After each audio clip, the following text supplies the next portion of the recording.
Leviticus chapter 2. Anyone who brings a grain offering to Adonai is to make his offering of fine flour. He is to pour olive oil on it and put frankincense on it. He is to bring it to the sons of Aharon, the cohanim. The cohen is to take a handful of fine flour from it, together with its olive oil and all its frankincense, and make this reminder portion go up and smoke on the altar as an offering made by fire, a fragrant aroma for Adonai. But the rest of the grain offering will belong to Aharon and his sons. It is an especially holy part of the offerings for Adonai made by fire.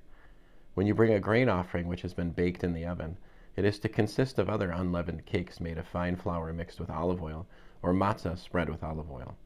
If your offering is a grain offering cooked on a griddle, it is to consist of unleavened fine flour mixed with olive oil. You are to break it in pieces and pour olive oil on it. It is a grain offering. If your offering is a grain offering cooked in a pot, it is to consist of fine flour with olive oil. You are to bring the grain offerings prepared in any of these ways to Adonai. It is to be presented to the cohen, and he is to bring it to the altar. The cohen is to remove the reminder portion of the grain offering and make it go up and smoke on the altar as an offering made by fire, a fragrant aroma for Adonai. But the rest of the grain offering will belong to Aharon and his sons. It is an especially holy part of the offerings for Adonai made by fire. No grain offering that you bring to Adonai is to be made with leaven, because you are not to cause any leaven or honey to go up and smoke as an offering made by fire to Adonai.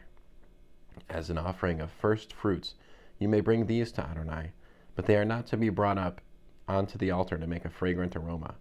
You are to season every grain offering of yours with salt. Do not omit from your grain offering the salt of the covenant with your God, but offer salt with all your offerings.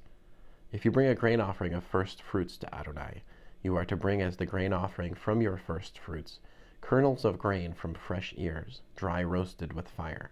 Put olive oil on it and lay frankincense on it. It is a grain offering. The cohen is to cause the reminder portion of it, its grits and olive oil, with all its frankincense, to go up and smoke. It is an offering made by fire for Adonai. End of Leviticus chapter 2.